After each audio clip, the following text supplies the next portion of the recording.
সহযোগিতা হব। আমরা রাষ্ট্র নির্মাণে সহযোগী হতে চাই, ক্ষমতা নিয়ে নাই। আমরা উপদেষ্টা হতে চাই না, এই সাধু সন্তেরা রাজনীতি করে না। আমরা কখনো রাজনীতি এই দ্বন্দ্বময়ী পথে বিচরণ করতে চাই না। রাজনীতি মানে হচ্ছে উত্তম নীতি, আদর্শিক নীতি, যা প্রজার জনকল্যাণের জন্য নিহিত। এইরকম মানসিকতা সম্পন্ন রাজনৈতিক দলগুলো রাজনীতিকে আমরা সমর্থন করতে চাই। সেজন্য আমি আপনাদেরকে বলবো, দয়া করে আমাদেরকে নিয়ে ছিনিমিনি খেলবেন না এবং এই এক দফা অবশ্যই দ্রুততম সময়ে পরিপূরণ করুন। আমাদেরকে ইন্ডিয়ার দালাল, আমাদেরকে আওয়ামী লীগের দালাল এইসব টেক দিয়ে বহু রাজনীতি করেছেন, বহুদিন চালিয়েছেন, আর চালানো যাবে না। আজকে আমরা আর বিভক্ত নই। আজকে নারায়ে তাকবীর, আল্লাহু আকবার, এটি আল্লাহর পবিত্র নাম। এটি যদি জামায়াত ইসলামী নিলে দোষ না হয়, এটা সৌদি আরবের যদি স্লোগান না হয়। জয় শ্রীরাম, আমার প্রভুর আরাধ্যের নাম, আমার আরাধ্যের নাম, আমার ভগবানের নাম, আমার প্রভুর নামকে কি করে তোমরা ভাই আরএসএস এর ট্যাগ দিচ্ছ, বিজেপির ট্যাগ দিচ্ছ? এটা কি ধর্ম অবমাননা নয়? আজকে আমি বলতে চাই, এই সীতাকুণ্ড বাংলাদেশের ঐতিহাসিক তীর্থভূমি, ভগবান শ্রীরামচন্দ্র সীতার সঙ্গে জড়িয়ে রয়েছে। এই বাংলার সঙ্গে অযোধ্যার রাজ্য জড়িয়ে ছিল, তাহলে রাম কি এই বাংলার নয়? তাহলে ভগবান শ্রীকৃষ্ণ তিনি এই দিনাজপুরে এসেছেন, পাণ্ডবদের সঙ্গে অজ্ঞাতবাসে বিরাট রাজ্যে যোগদান করেছেন, তিনি কি এই বাংলার নয়? আমার ধর্মকে নিয়ে কেন রাজনীতিক টেক দেওয়া হচ্ছে? আজকে আমাদেরকে জঙ্গি বলা হচ্ছে। কারা জঙ্গি? আজকে হামলা করে সমাবেশে আগত আমাদের ভক্তদেরকে হামলা করে তারা প্রমাণ করে দিয়েছে কারা জঙ্গি। আমরা জঙ্গি নই। অথচ কখনো ইসলামকে জঙ্গি দিচ্ছে। আরে ভাই, যেই দেশ জঙ্গি বানানোর সারা পৃথিবীতে নেতৃত্ব দিচ্ছে, যেই দেশ এখনো তাদের সঙ্গে জঙ্গি দমনে সহায়ক চুক্তি করে আজকে তাদের সঙ্গে কাজ করছে, যদি জঙ্গি হয় সেই ইসলামের ভক্ত কি করে আমেরিকায় গোয়েন্দা বিভাগের প্রধানের দায়িত্ব নেয়? আজকে জাতিসংঘের প্রায় 9টি সংস্থায় ইসলাম কিভাবে কাজ করে? আজকে রাশিয়া, চায়না এরা একটা ভিন্ন মেরু, আমেরিকা, ইউরোপ একটা ভিন্ন মেরু। দুই মেরুতে ইসলাম কি করে সমান্তরাল ভাবে নিজের ধর্ম, কৃষ্টি আর আদর্শ প্রচার করে বিশ্বনন্দিত হচ্ছে? তাহলে ইউরোপ, আমেরিকা নেই, আরবীয় দেশগুলোতে ইসলাম গঠনমূলক ভূমিকার জন্য বিশ্বনন্দিত। দালাই লামা থেকে শুরু করে আপনার নেলসন ম্যান্ডেলা ফাউন্ডেশন থেকে শুরু করে পৃথিবীর সমস্ত সাম্প্রদায়িক জনগোষ্ঠী এবং তার প্রতিনিধিত্বকারীরা আজকে ইসলামের কার্যক্রমকে প্রশংসা করছে। আর এই বাংলাদেশে তাকে জঙ্গি, সন্ত্রাসী, ধর্মান্ধ প্রতিষ্ঠা করার প্রচেষ্টা করছে। আমরা কি কোনো কেউ ঘরে আগুন দিয়েছি? আমরা কি কেউ ঘরে আগুন দিয়েছি? আমরা কোনো মানুষকে হত্যা করেছি? আমরা কেউ জায়গা দখল করেছি? আমাদের জায়গা, আমাদের সম্পত্তি আমরা উদ্ধার করতে গিয়ে আজকে আমাদেরকে বলিদস্যু তকমা দেওয়া হচ্ছে। বাংলাদেশ সরকার অর্পিত সম্পত্তির নামে আপনার কর ক্ষয় করে কয়ের অধিকাংশ সম্পত্তি স্থায়ী খাস করে নিয়েছে। কই মুসলমানের কোন সম্পত্তিকে খাস করার দুঃসাহস দেখাতে পেরেছে? আজকে বাংলাদেশে অধিকাংশ শিক্ষা প্রতিষ্ঠানের জায়গার দাতা হচ্ছে হিন্দুরা, অথচ সেইখানে আজকে আমরা বঞ্চিত। আমাদের প্রার্থনা করার জায়গা নেই, পূজা করার জায়গা নেই। আজকে যেন আমরা অপরাধী, জেলখানায় যেভাবে বন্দি গ্যারাটোপের মধ্যে কয়েদিরা থাকে, ঠিক তদনুরূপ ভাবে আমাদের দেশে কারাগারের মধ্যে যেমন কয়েদি থাকে, সেইভাবে আমরা ওই পাহাড়ের গ্যারাটোপে পূজা করছি, পাহাড়ের গ্যারাটোপে জীবনযাপন করছি।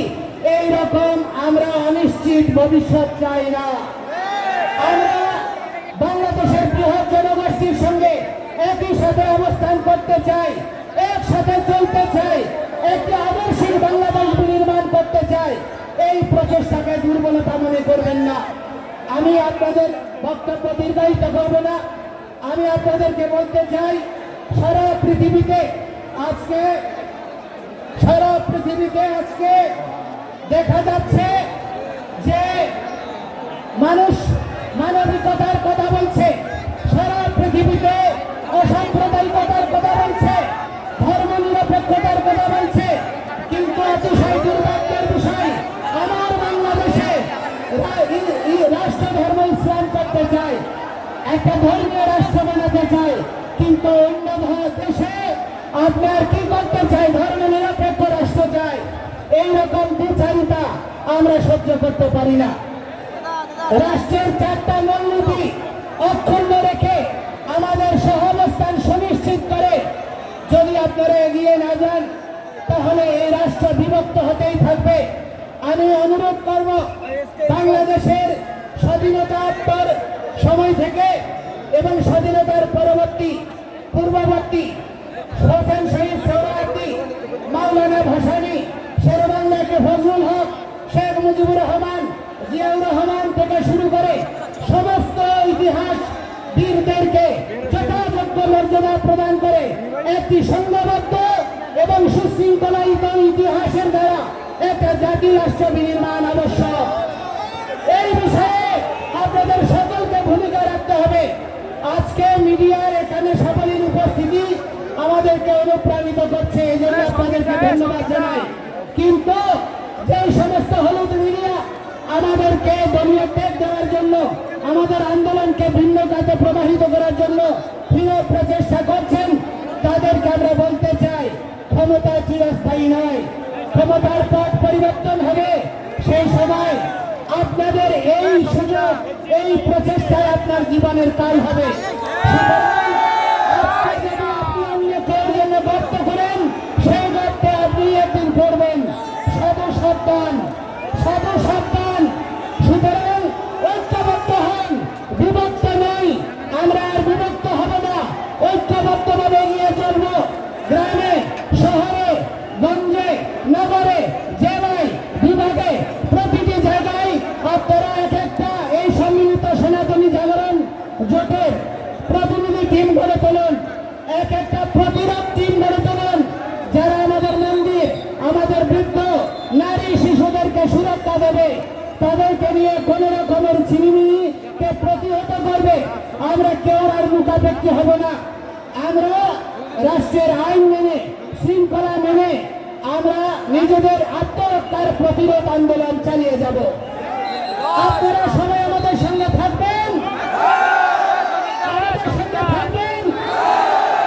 আমরা বিভক্ত হব না। আজকে সত্য, শৈব, শৈল, গানপত্য, বৈষ্ণব, ব্রাহ্মণ, ক্ষত্রিয়, বৈশ্য, শূদ্র সকলে একাকার হয়েছে।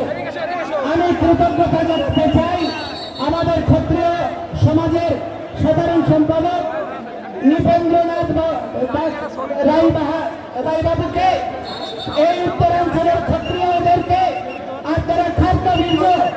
ক্ষত্রিয়রা রাষ্ট্র শাসন করেছে, ক্ষত্রিয়রা পৃথিবীকে ভগবান শ্রীকৃষ্ণ আর শ্রীরামের মতো আরাধ্যকে জন্ম দিয়েছে। আপনারা দুর্বল হবেন না, ঐক্যবদ্ধভাবে অবিভক্ত একটি সমাজের দ্বারা প্রতিরোধ আন্দোলন গড়ে তুলুন। আমরা যেখানে সমাবেশ হবে সকলে যোগদান করুন এবং সুশৃঙ্খলায়িতভাবে আমাদের এই চলমান আন্দোলনকে বজায় রাখুন। আপনারা প্রত্যেকে যার যা সামর্থ্য আছে, অর্থ আছে, তা দিয়ে এই আন্দোলনকে সহযোগিতা করুন। আর বিভক্ত নয়, প্রতিষ্ঠা নয়। আজকে সন্ত সমাজ মাঠে নেমেছে, আপনারা সকলে যোগদান করুন এই প্রার্থনা জানিয়ে। এবং দেখুন বিশ্ব মিডিয়া এই যে এখানে কোপ মেরেছে, এখানে আহত করেছে, আরো 2 জন, তারা এখন 3 জন হসপিটালে আছে, খুব গুরুতর। আমরা এর দ্রুততম সমাধান চাই এবং বলতে চাই, চট্টগ্রামে যারা ইসলামের ভক্তদেরকে, হিন্দুদেরকে ধরে ধরে হত্যার হুমকি দিয়েছে, তাদেরকে দ্রুত সময়ে গ্রেপ্তার করে তাদেরকে আইনের আওতায় আনতে হবে। এর গ্রেপ্তার হলে প্রতিটি হিন্দু নরনারী বাংলাদেশের সর্বত্র এই আন্দোলনে ঝাঁপিয়ে পড়বে। দয়া করে আমাদেরকে সংক্ষিপ্ত করবেন না। আমরা রাষ্ট্র বিনির্মাণে সহযোগী হতে চাই। যুক্ত হওয়ার জন্য সুযোগ দিন। আমরা সবাইকে ধন্যবাদ জানিয়ে আমার বক্তব্য এখানে শেষ করছি। শুভ প্রণাম।